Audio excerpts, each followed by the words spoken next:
Welcome to Tales from the Fandom, a podcast that brings a special guest out of the multiverse and straight to you. And now your host, David Ginsburg.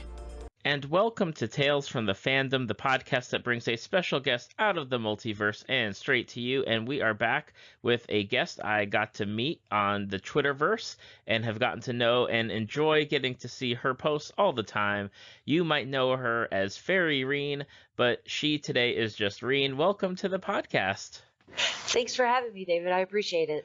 It is absolutely a pleasure. I have to say that this year has been the year of not only like growing my like the Tales from the Fandom Twitter, but actually being more involved in like multiple communities across the board. And one of them that I thought wasn't going to be as active or as loud or as welcoming has been the D&D community on Twitter, and it has been amazing to meet so many great people, including yourself, on there.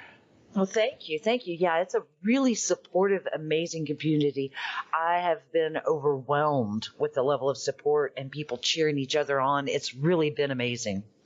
Absolutely. And it's one of the things where I've started to reach out to people through Twitter, not just for as guests to come on, but also like for the different like projects I'm doing, especially with Women in Tabletop Gaming Month, which has just been such an incredible time to get to talk to people just from all across the board. And I just really am impressed that it was Twitter of all things that brought these people out and to talk to me.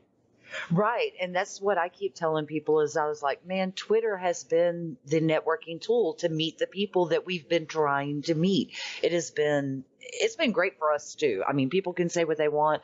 I have fallen in love with the Twitterverse, and all other social media is pretty much gone out the window to me.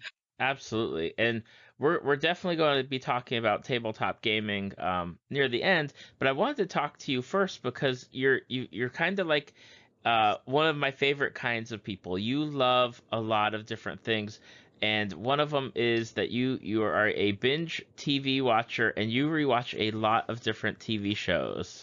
Yes, I do. I literally, it's as long as they have Supernatural and Charmed and a few others out there on Netflix, I will never stop watching. It's just going to be over and over and over. It's my go-to. And it doesn't matter what episode, what season, it's going to be playing.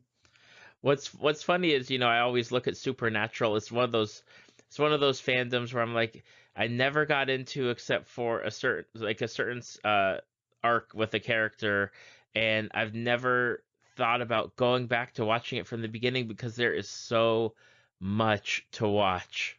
Yeah, I was guilty and was sick a little while back. And so one weekend I literally watched the whole thing, like from beginning to end, went through them all, just disc after disc after disc. It was actually kind of a fun little travel back because it's funny how there's certain episodes when you're watching it live that you may have missed, and then you come back and you're like, I don't remember that happening, but oh my gosh, this makes so much more sense now. It's great. What is it about Supernatural that draws you to that show? I've always been pulled to shows that are about supernatural type things. I have a very imaginative mind, and it kind of appeals to that mystery side of me. Things that, while we may not see them happen in our everyday world, they could happen. Mm-hmm. They feasibly could happen. Those things just pull to me. And Supernatural is just fabulous writing. The development, not just of the characters, but of the individual actors themselves has been astounding, especially if you sit back and do, like I was saying, and watch them from the beginning throughout, just the shifts in them as people portraying these characters and their dedication to those roles.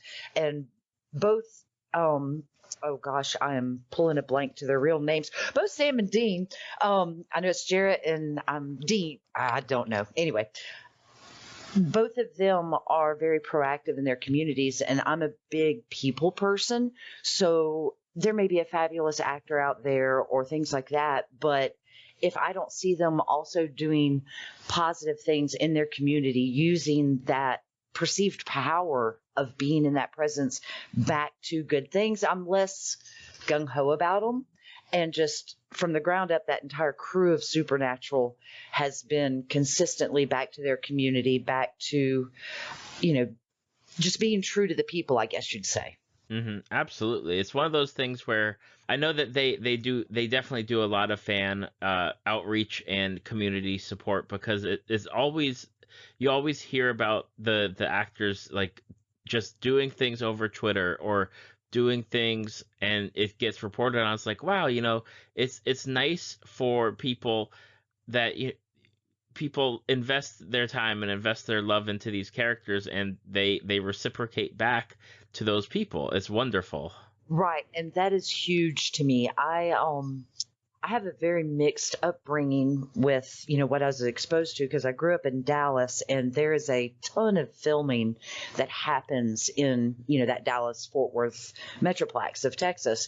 And so I grew up very active in the theater and things like that, and had the opportunities to do some little small camera work and things like that as I was coming up, before I decided that no, I didn't want to pursue film.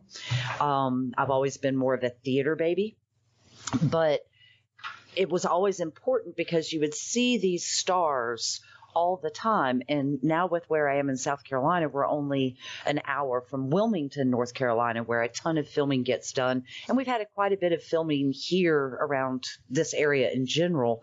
And so it's always a brilliant thing when you see this person that you look up to their work or, the things that they're doing, and they're still like cool with that, and they're like, hey, they're open to that experience. And that's great. That to me is the mark of a proper, the way an actor should carry themselves, put it that way. Absolutely. It's always amazing to me. You hear about how much money so-and-so makes for an episode of TV, Right. or like you're doing a movie and the person's making this much money. And, you always think about, man, like that money is like life-changing money to people that aren't in that type of business or industry. Absolutely. And I'm happy for the people, the actors and actresses that are out there doing something good with the money that they make, that they give back to the community, they give back to support, they give back to like establish like the next generation of actors or actresses, anything really at this point. Right. And so many times, I mean, I'm sure you've seen it as well. Sometimes it's just that one simple little connection, and you never know when, that connection is going to be the one that you need 2 years, 5 years, 2 weeks down the road, and so I'm just a big believer in you put out that positive vibe and you're open to that positivity and it comes back to you. And so when I see actors that embrace that, I mean, don't get me wrong. I understand there's certain security measures that need to be taken, especially at certain levels of stardom. I get that. But when you see the ones that do make that effort to communicate with their fans, to, play a little bit into that, because let's be honest, we all get passionate about things. And for a lot of people, these TV personas and movie personas, these are things that they wish they could be or that they could do, or maybe it's just they love where this particular actor takes their brain, that happy place or whatever. And so to have that person respond back to you is just huge. That's a huge power. Oh, absolutely. Now, on Supernatural, who is your favorite character? Castiel. Hands down, Castiel. I love the depth of the character of Castiel and all of the dichotomy troubles that he went through and his image breakdown and rebuild, not just once, but multiple times. I mean, that happens with all of their characters, but his in particular were just true core changes. And we as people do the same thing. I mean, as you get to different ages and experience different things, you have things that you have to make a decision. How do I feel about X? And his are they speak to our core humanity and what's right and what's wrong, and just how well it was portrayed both through scripting and through the execution of that battle within is just profound to me. I love Castiel's character, hands down, all day, every day. Awesome. Now, as far as like, let's say like I want to watch it, would you say start at episode 1? Would you say check out like a different season? What would your advice be for me to get into Supernatural?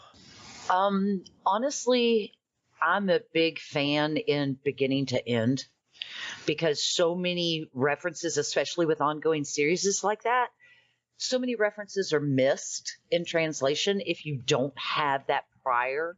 I mean, yeah, if you want to jump in the middle, then hey, go for it. But like, even with my books, I have one book series that I have carried around for 5 years and have not read because I've not come across book 1 yet. And it's, I'm just, that's me in particular. That's how I like to do it. I like to go on that journey of the story, so for me, it's always going to be start at the beginning. Absolutely. I think for me, like, you always just look and it's like, well, it's 12 seasons or whatever it is, and 24 episodes, and that's 40 minutes an episode. How long will it really take me to get through that entire series? Well, and it's one of those things too, especially when it's been going on like that one. If you find that, that particular episode isn't, speaking to you, they do a good enough job on a lot of these ongoing ones, and Supernatural did a good job of at all of their show starters. If you miss an episode, you're okay, because if you watch the little review, you're going to be caught up to speed with the main punches that you need to continue. So if you're not feeling an episode, you can skip, that's fine. But I personally, I guess in a way, I'm a purist like that. I like to watch it from beginning to end and see where it carries me. Absolutely. Now, another show you mentioned on your bingeability or rewatchability, which I'm making up new words as we speak, it is one that is kind of a little bit controversial now because of the reboot that they're planning, or the reimagining, and that's Charmed. Right. And, I've seen a lot of talk about them bringing back original cast and crew. And then now they're saying, no, they were just going to like totally recast it all together. And I am so conflicted on it because I love the original story of Charmed. And I thought that they did a fabulous job of wrapping up the entire show. And I almost feel that rebooting it would alter, the supposed ending that they gave for the Charmedons, where they're happy with their families and so forth and so on. But by the same token, too, there's all that part of me that's like, I want more Charmed. Okay. Mm-hmm. Yeah. Now, how did you get into the show originally? Because when Charmed was coming out, it was the same time or same era, I would say, as like Buffy the Vampire Slayer, and that was my show. Right. And so I had Buffy, and I had other friends that would watch Charmed. How did you get into Charmed? Was it like when it was coming out or later? I actually watched it when it was coming out. That was about the same time period that the old school, wonderful little thing of pre-programmed VHS cassette tapes were, when you could start recording, and I literally would put the TV on one show that had the VHS to record, and I would record the show on that one, and then I would watch Buffy on the other one, because I'm a Buffy watcher too. I love Buffy. She's an inspiration. But she's not one that like I couldn't break down each little saga. She's one that it was like, if it was on, I was going to watch Buffy, but if I missed it, I didn't like freak out, but anywho, and so I would literally have those set, and I was of an age that at that point in time I had young children. And so a lot of times that's what I would watch when the kids went down for a nap, was I would watch Charmed. And what was it that drew you to Charmed as a show? Because I know for many people it's different things, whether it's like the cast or the characters or the storylines. So what originally brought me to watching it is because, like I said before, I've always been attracted to things of a supernatural nature. I grew up very, how to put it, in a very religious upbringing. However, it was not in any way, shape, or form what you think of as the overbearing, because you have to remember with my age, I just turned 46. I grew up in the era of the rise of the evangelist, where a lot of these things were considered, they were just taboo. You just didn't do that, and I was very blessed in that I had literally a full spectrum of influences in my life that all encouraged me to find my own inner spirituality, I guess you'd say, what rang with me. I have a grandmother she and my grandfather were ordained evangelical ministers and traveled. They had their own radio show and stuff they used to do back, like how they would do the big tent revivals. They did these things. And so, I grew up on Sundays with her getting Bible verses and rhymes, as well as my own household going to church.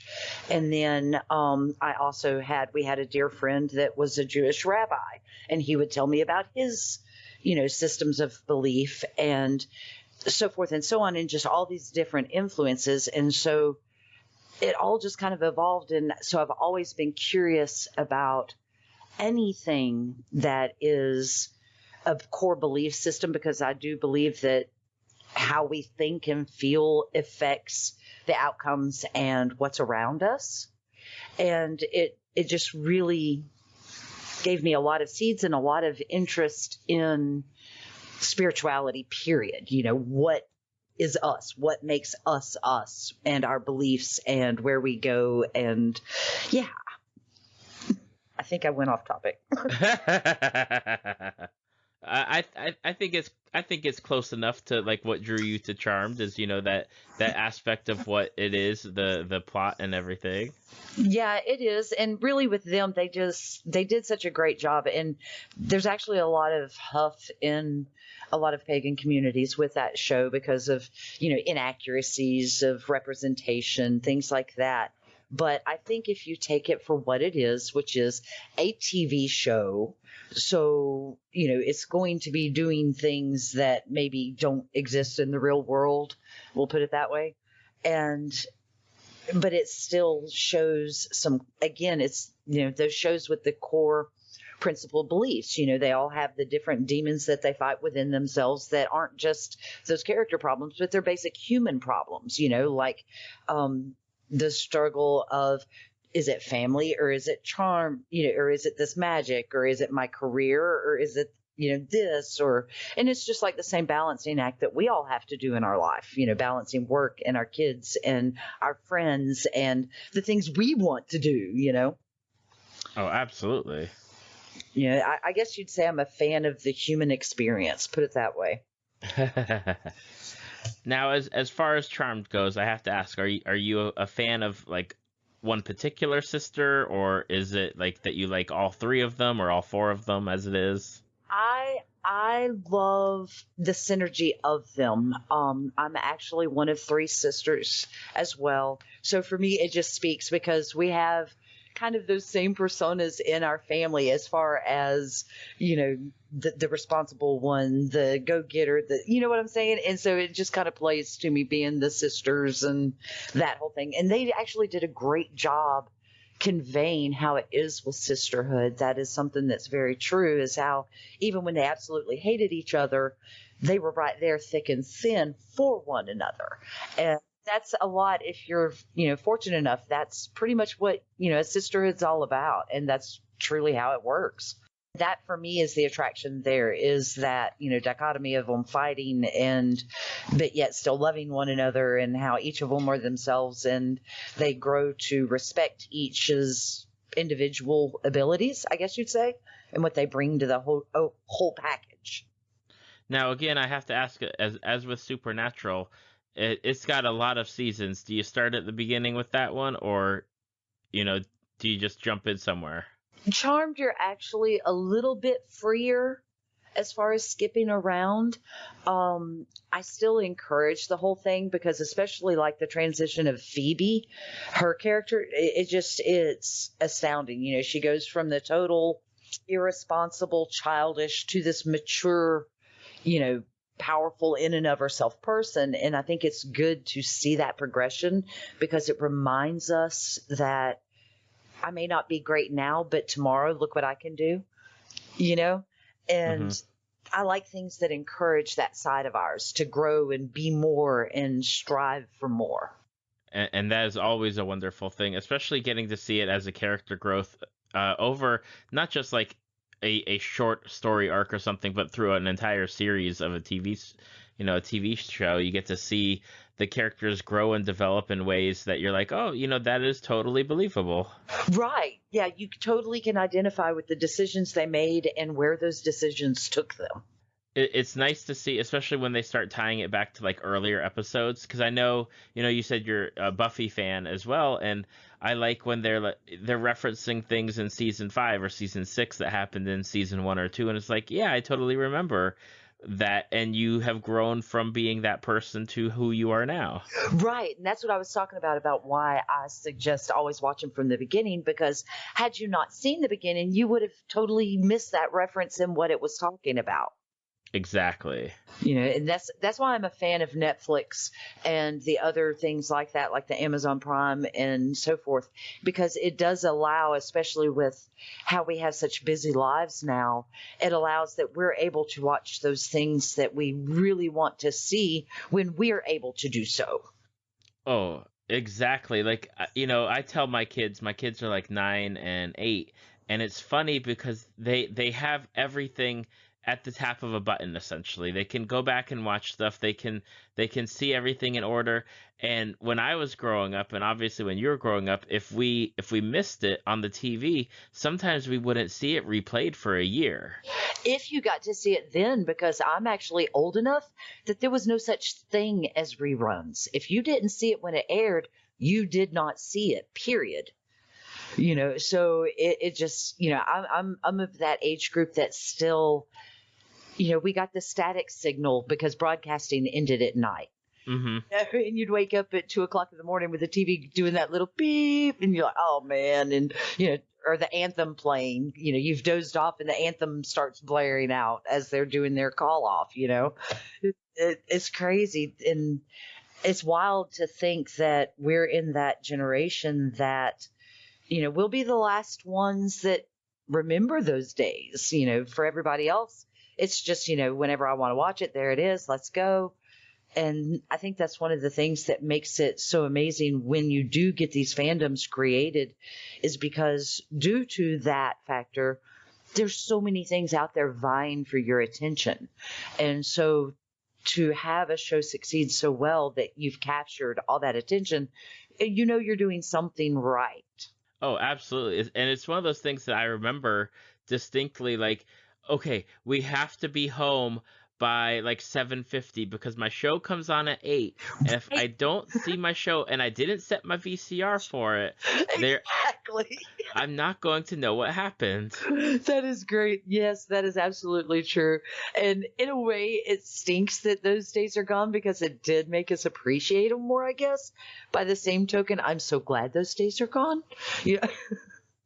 Oh my goodness, yes. I will take my streaming and binging on Netflix, please. Yes, right? Absolutely. It's like, let's see, I have a Saturday. What can I watch? All this. It's great. It is indeed.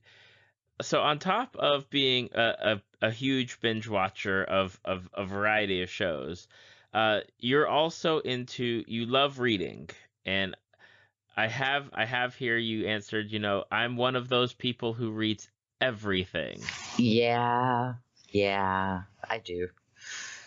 Now, one of the things I love is for recommendations, because you can never get enough book recommendations. You can never have enough to be read book piles or book lists of books that you would want to read. Right. So for people who are listening, what would be some books that you would recommend that they try out, or some of your favorite books that you'd be like, you should definitely read this book?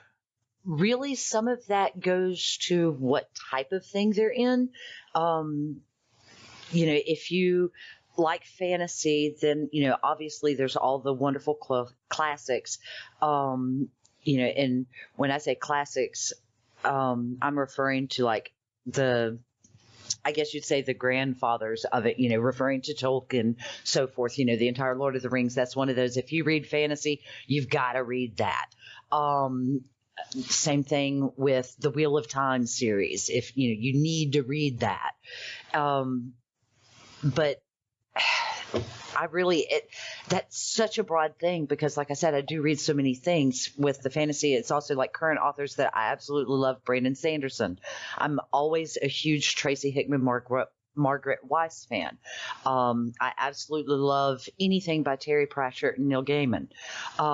The list literally just goes on and on and on. But if you want to hop over to sci-fi, then we're absolutely going to hit up some David Drake. We need some David Drawald in our lives. The War Against the Couture is phenomenal, and I wish that he would do the final book, but it's been rumored to be done forever, and it's not.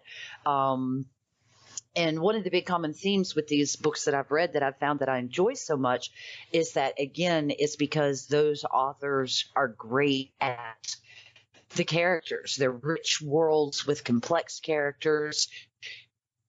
More modern than Brandon Sanderson that I mentioned. He is fabulous. His characters are so in depth, and you see the transition that they change. We came across his Mistborn series was where we met him. And then I'm a huge Wheel of Time fan with Robert Jordan.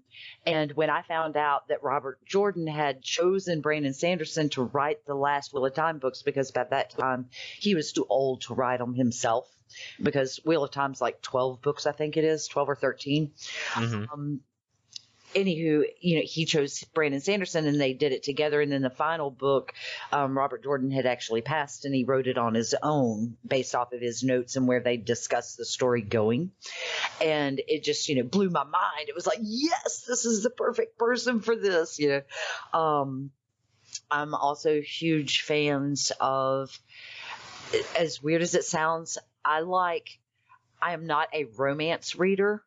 Like, I'll read it if it's what's there. I hate to admit how many of the little dime store romances I've read, because I'm literally somebody that has to have something to read, no matter what it is, no matter what quality. I've got to have something. But one particular author that I thought did fabulous for romance is Beatrice Small. She's a historical romance, and oddly enough, some of my biggest knowledge of early English wardrobing and the ways of doing things of the court and stuff, where that initial interest came from Beatrice Small's historical novels, because she would go into such detail of the courts and the costuming and the presence and the feel that it made me curious. So I started, investigating this time period of history because of a flippin' romance novel, and that's how I am. I'm a consumer of knowledge, I guess you'd say, and something will catch my interest and I'll run with it until I feel content with my level of knowledge, and then I'll back off. Some things that means I just kind of do a quick browse. Some things I find myself weeks later going, how did I get down this hole? So yeah. I totally understand that. I love getting book recommendations, and then I just add it to my list on the computer, and I think to myself, man, I just need to make time for all these books. Right. Well, I tell you, if you want one for going on the go that I was really impressed with, which kind of surprised me because I'm not usually a big superhero reader. Like, I appreciate the old comics and I enjoyed a lot of them, but that's not, I guess you'd say, my big focus. Is there is a gentleman on WordPress, and it's been out for a while now, but his name on there is Wildbow, that he wrote a series called Worm. And it's superheroes, but it is unlike any other kind of superheroes that I've come across. Like his main character is this young girl, Skitter, and her ability is controlling insects. And the ways that she winds up manifesting this, she thinks she's going to be a hero, but he does a lot of where the people that you think would be the hero and protagonist actually wind up being the antagonists. They're supposedly on the good side, but they're not, and vice versa. So the line between hero and villain is very blurred. You have a lot of villains making these heroic actions and the heroes not so much. But yet there's still the heroes and how they interplay. That's a fabulous web series if you want like something that you can read and come back to kind of thing. And he's working on the second one now. So I'm like, cool. That stoked me. Oh, I'll have to definitely check it out because I always love stuff that I can, pick up, put down, come back to, and just keep it up. Right. And it's great because when he put it out, he actually did it like he released a chapter. I can't remember how often it was because I actually found it after the entire first series was completed. So, I had the convenience of being able to just read it, through. But he did like chapter releases. And so it was written with feedback from his WordPress following and things like that for character development and things.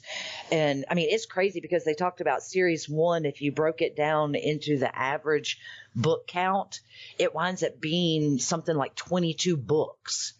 Holy cow. You don't realize it. I read this thing so fast. I was like, oh my God. And then as I was reading the comments, and that's a brilliant thing too, all the thread comments throughout the thing, that in and of itself is great where the people are, debating who's going to do what and what's happening. I'm a thread reader. I read every comment. I do. I'm so bad. I may not say anything. I may not like it, but I literally sit there and read through every comment of everything. But anywho, so I had the convenience of reading it through, but the people that were having to wait, you could just hear the anticipation of their voices as they were typing, when's the next chapter? When's the next chapter? You can't leave us here, So it was great.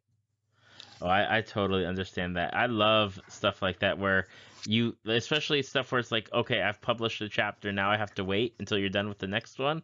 How long do I have to wait? What's up with that? I need it now. Right, and that's what's going on with the Worm 2 that he's picking up, But it was one of those things that I kept reading and reading, and I was like, oh my gosh, I've been reading for a week and I'm still not done. This is amazing. I love this. So for a reader like me, that was just like a brilliant blessing because until we started our stream, when reading was still one of the main things that I did in the evening, I would literally go through anywhere from 6 to 9 books a week. And that's a expensive habit to feed. Even with ebooks, that's an expensive habit to feed. Mm-hmm. Because I'm big on not pirating things, giving the author their due credit. And then when that one was free too, it was like, what? I got all this free book? Yeah. And good book at that, Exactly. Now, one of the reasons that you and I connected was on Twitter, in the D&D Twitterverse, so to speak. And one of the projects that I am doing is Women in Tabletop Gaming, and we're doing a whole month of episodes focused on that. And so this portion will be used again for that month. But I wanted to ask you how you got into tabletop gaming. When I was about 8 years old, I was fortunate enough that, how your parents will have friends and they become like honorary aunts and uncles or whatever because there's so much crossover in life. Yep. Well, I was fortunate enough that one of my honorary uncles was a huge fan of sci-fi, fantasy, gaming, and things like that. We were a big sci-fi family and fantasy family as well, but he really went into it. He was doing the models and minis when, nobody was doing these things. And he had the old red box sitting on his shelf, and he was great that, he would let us play with his models and look at them, respectfully, of course, but, he let us play with them. And I found the thing, and I was just totally overwhelmed with this presentation of the old red box, because I don't know if you've ever seen one, but they are gorgeous. And I was like, what's this? You know, it's got the big dragon on it. And he was like, oh, this is Dungeons and Dragons. It's a game. And I was like, what? And that's how A Passion was born. Was he encouraged and explained, broke it down, and was more than happy to encourage my little fantasies of, well, could I do this and could I be that? And so for me, having such a broad imagination, it enraptured my mind. You know, I was like, through this, I can do so many things that I can't do for real. You know, let's do this. And it's just been a love since then. What is it about the tabletop gaming that draws you in, especially, you know, going on from the red box to whatever else you may have played since then? Like, what is that love of gaming? You know, what is the hook for you? I have always been a sucker for a good story. I have always been fascinated by theater and the power that taking on these personas, the stories that you could tell, the things you could convey. And so for me, it just spoke to that imagination persona type thing. And so, you know, doing the role play, being able to take on this character and become them for a little while and experience life through their eyes more directly, because like I'm fascinated by people. I always want to know more about what makes them think the way they think. Why do they think this? What brought that information here? It's the people and the stories that you create together, because when you get a good tabletop group together and a DM and the chemistry's there and everybody's invested in it, the most amazing thing happens. Through our characters, we connect as people to one another on levels that in our everyday mask we may not cross. You know, a perfect stranger can sit down at the table with me. I don't know you, but together we're going to create this amazing story. And that to me is magic. That is everyday magic. That's what magic is. Oh, absolutely. I love, it's one of my favorite things to do is get to sit down at a table, make a character, roll some dice, and just have a great, you know, 3, 4, 5 hour time with people that maybe I know, maybe I don't know, but by the end of the game, I'll know them better than I did from when I started with them. Right. It's fabulous. And it's just amazing. You see it happen all the time. And it's a wonderful thing. And now I'm of an age that, one of the big things that we're looking at is there's so many different things going on. Kids are a passion for me. Fostering positive places that they can grow and learn to recognize their own potential and goals. And that's one of the aspects of what we're doing with Geeky, Bugbear, and our tabletop gaming is finding ways to bring role-playing games into the schools and use it as a tool, be it social, learning, etc. We've got a couple different things that we're working on that I can't go too deep into, but just a way of putting those games positively into kids' hands to find a common ground of play that can then also be productive life skills. You know, those things such as communication and consequence and, you know, responsibility of partnership, things like that. Those basic life lessons that we all need to be successful adults. And so it's exciting. We're really having fun with it. And our stream is more about us just having fun and indulging ourselves in our love of the game. And, you know, these other venues are things that we're working on. We've got our hands in so many things that all tie back into tabletop, but ways that we're doing it. Like we're working on creating a network hub here because we have a lot of interest in the gaming community in this area. However, we have a lot of very real challenges. It is a low-income area, so you have a lot of extreme poverty. People may recognize from old news stuff on education, especially when Obama was in, about the corridor of shame Mm-hmm. That's where I live. So this is the area that we're reaching to. It is rural. It is not a lot of finances and things. So we're really having to think outside of the box on ways of putting these tools in these kids' hands and giving them an experience that they may not have, because a lot of these kids, are still working on farms when they get off school. Some of these kids are still going to the river to fish to make sure they've got dinner, but by the same token, we've got so many positive things. Like, we're blessed in that our school system has gotten funding that's helped, bring the technologies to the area so that they have opportunities. Our school in particular now has a robotics club and things like that. So, we've come a long way. Our particular area has come a long way. And so now it's time to take the next step. And we want to be those people to help do that, to give them thinking even more outside the box, because these kids are tomorrow's game makers, and we want them to see, even though this is where you're from, look at what you can do. If this is your interest, you can pursue it, and we're going to help show you who's doing what around you that you can reach out to for guidance to progress in this, Mm-hmm. Absolutely. So that's kind of our give back to community. And like, one of the things that I'm excited about is I heard a Winston Churchill quote when I was much younger. And I mean, I'm talking like early teen younger. And it was his comment about referring to children about have to and adopt a few. And it always just kind of stuck in my head. And it was kind of funny because I got older, and that's what I've done is I've had 2 children of my own, and we've adopted umpteen kabillion, their friends, this kid that's in the band, like our local band. I do all their bibber hemmings for their marching uniforms so that they aren't having to pay for it.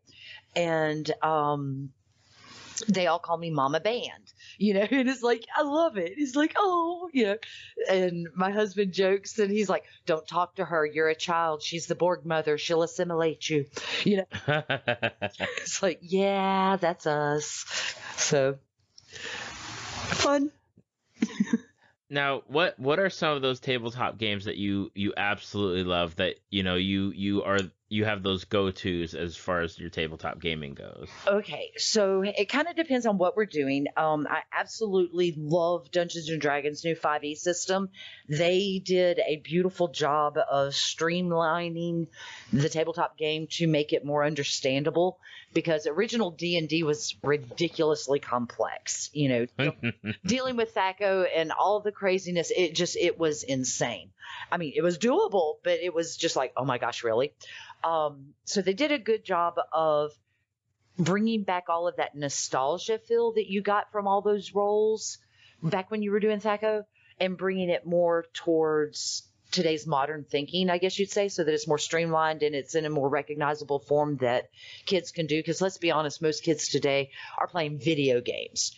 And don't get me wrong, I'm a sucker for a good video game too. However, we need things that they aren't just pushing buttons and reacting to things. We need more of those inventive, proactive things in their hands. And that's what tabletop gaming gives. And that's what board gaming gives. Board gaming's still a little bit reactive, but with tabletop games, it's the only thing that I've found, other than like improv acting, where what happens totally came out of y'all's minds. You made this. We get, the game gives you the framework, and then y'all build the story. And that to me is like what's tabletop. But we also do Pathfinder.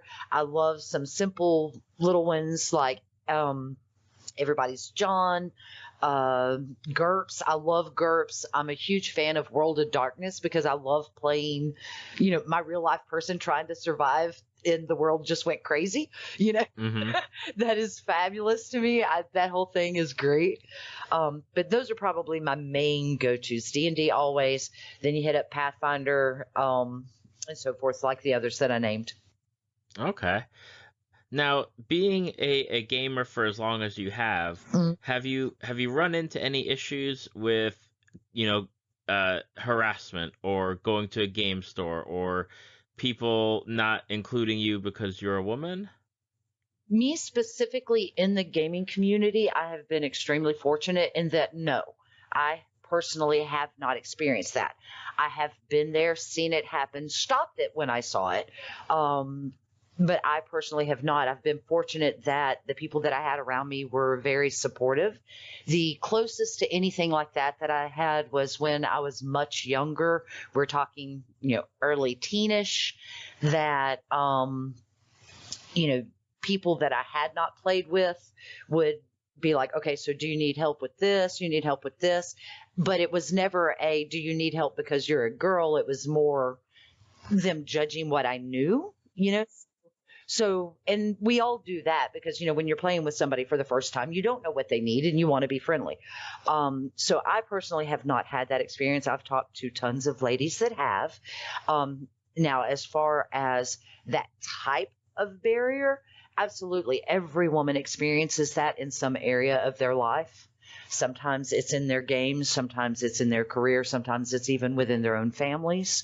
That is just one of those cultural things that is slowly getting better, not just for women, but for people in general. And so I'm one that I try to focus on the positive, acknowledge when the bad happens, and open discourse. So I've been really fortunate in that. No, that's not been my personal gaming experience. And so I want to help ensure that other females get that same experience, because I've been fortunate in that my gaming experience is what a woman should have. And I count that blessing every day. I see it, all the time on Twitter, like we were talking about these horror stories that these poor ladies are going through. And I'm like, oh my gosh, God help you. Please come play here because it's not like that, Right, exactly. And I wanted to ask you because, again, you've been in the gaming community for a while. How have you seen the gaming community evolve to what it is now? Like, what has that evolution looked like to you? It went from being vaguely popular, and then it kind of disappeared for a while. Like you didn't hear about it much unless you were already in that community.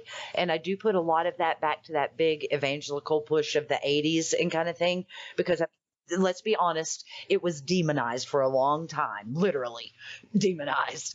Not the creators, but how people perceived the game. Then it kind of went into a hush, and it was all of the people that were already in it, kept the torch lit. It's like, we're still here and playing. We're just, not being open about it.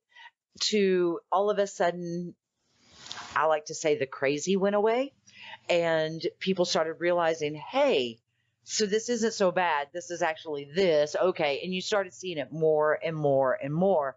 And it went through a little transition where it was mainly the geeks, and you'd be surprised, if you saw, like the popular kid playing, it was like, oh, the in crowd's not doing that, but it still was there. It was just kind of to the side. And then slowly but surely it is now in this wonderful golden age era that's going on. And, some of that is because of TV's influence with Stranger Things, with, just various and sundry places that you see D&D popping up. Now you've got Critical Role that's just, taking leaps and bounds, and it's putting it back in the limelight. And one of the best things is I have a friend in Texas because, that's where I grew up. And he was talking about his son came home and was like, I want to play D&D, with the lunch group, but I don't know if I'm cool enough to play with them. And what? Really? That is amazing, and I was really proud of him because his answer to him was, you're all lovers of the game. What does coolness matter? And sure enough, the kid went and he was like, hey, I made this character. Can I play too? And they were like, yeah, sure. And that right there, that's the kind of thing we need to build because, he wasn't friends or in the same little social circles with anybody at that table. But because of that love of the game, it opened the door, and that kind of positive impact is the power that tabletop games have. Absolutely.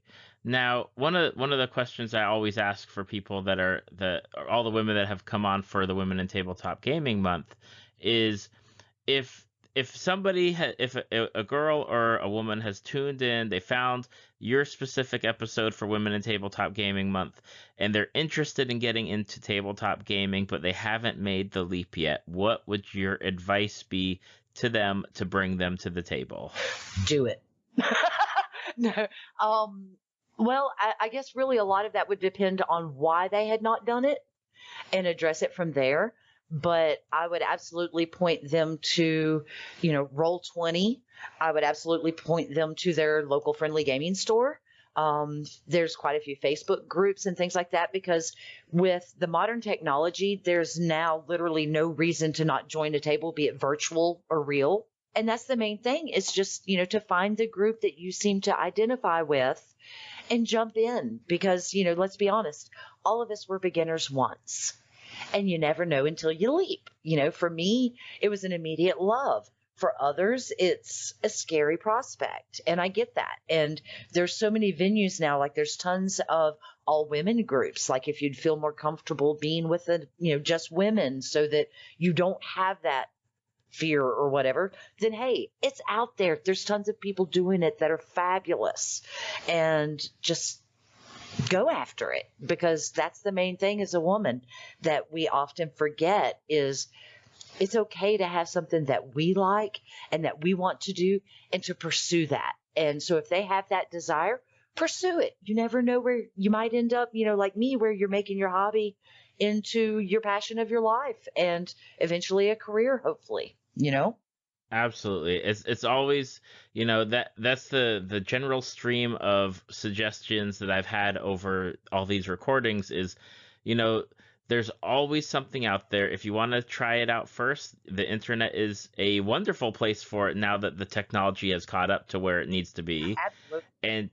And there's tons of games. There's always games looking for people. And there's so many different styles of games that you can literally hit whatever appeals to you, and whatever setting you want, I promise it's out there. And if not, there's people that are willing to make it for you, or for that matter, make it yourself. Absolutely. It's definitely one of those things. And, you touched on the golden era or the golden age of tabletop gaming, and you can see that directly, like on Kickstarter, for the number of different types of games that people are writing and creating and publishing. There's stuff there that there are games where it's like, I never thought that I'd want to play that type of game, but I absolutely would love to try it. Right. And like 2 Kickstarters that I am so excited about, that we're very careful in what we're backing with Geeky Bugbear. Obviously, we've got tons of things that we try out individually, but with Geeky Bugbear specifically, we absolutely love Sagas of Midgard. And that Kickstarter's already done. And, it was hugely successful, which we're excited. Your Vikings, your historical Vikings, and they have their own gaming system that embraces that raiding type play. I'm excited about that. And anybody that hits my Twitter will know that I'm in love with Retroverse, whose Kickstarter's 10th. That so appeals to me and my generation. I'm like, 80s, heck yeah, It's like, no. You need the slouchy scrunch on the aerobics, leg warmers, I mean, it's great. I love it. It's like, embracing my little early teen childhood, and it's like, yeah, you need this and that, all the references, and the fact that it is so fabulously absurd. I absolutely see us doing a lot of mini arcs in Retroverse that are like Scooby-Doo style in that Retroverse universe. It looks fun to me. And that was my main appeal to that one, is it just looks fun. Oh, absolutely. It hits all those right notes of the different type of classes and characters and all sorts of stuff. Right. And I'm excited about it. It's fun. In fact, we're interviewing Snicklesocks and US Sunday to talk a little bit about how they created it. And I'm excited about that, because that's probably the closest that I've got to like a fangirl right now, is I'm like, I get to interview these cool people doing this cool thing, and that's so neat. And same thing like with you, when you were like, we'll record, for this, I was like, babe, I'm recording on a podcast. Oh my God. You know, I've been so excited about this. It's so ridiculous because I'm one of those people that I get excited really easily, but it's because I love life and everything that it is. And these little things like this to me are just what make the beauty of the world beautiful. You know, it's great. Absolutely. Now, for people who have been listening to either the Women in Tabletop Gaming episode or your full episode, where are some places that people can find you on social media? Okay, so on social media, I personally am at Faery Rene with an underscore between Faery and Rene. And we've got Geeky Bugbear. It's at Geeky Bugbear on Twitter. We also have a group on Facebook, also Geeky Bugbear. Everywhere we're Geeky Bugbear. We're on Twitch, our stuff is transferred to YouTube. We're working on Instagram because one of the things we're trying to do with Geeky Bugbear is to be a network hub in our area because there's no one place that people in our area specifically can go to and see what's available around them. And so that's kind of what we're trying to do. So the Geeky Bugbear is consistent throughout everything. If you find Geeky Bugbear, you find us. Awesome. And I'll have all the links on the show notes and the website so that way everyone can just easily click on it and find you and the Geeky Bugbear. And I just want to say, Rene, I thank you so much for taking the time out of your schedule to come on and talk to me, not only about like your favorite stuff, but also for Women in Tabletop Gaming Month. I appreciate the opportunity. It's been a lot of fun. I enjoyed getting to talk to you. Now, next time I need to interview you so we can find out about what you're doing in the fandom. That would be forever. I love it. Thank you for listening to Tales from the Fandom. Subscribe to us on iTunes or your podcast app of choice. Follow us on Facebook at www.facebook.com/talesfromthefandom to see photos, links, leave feedback, and check out upcoming guests. If you'd like to be a guest, email David at talesfromthefandom@gmail.com.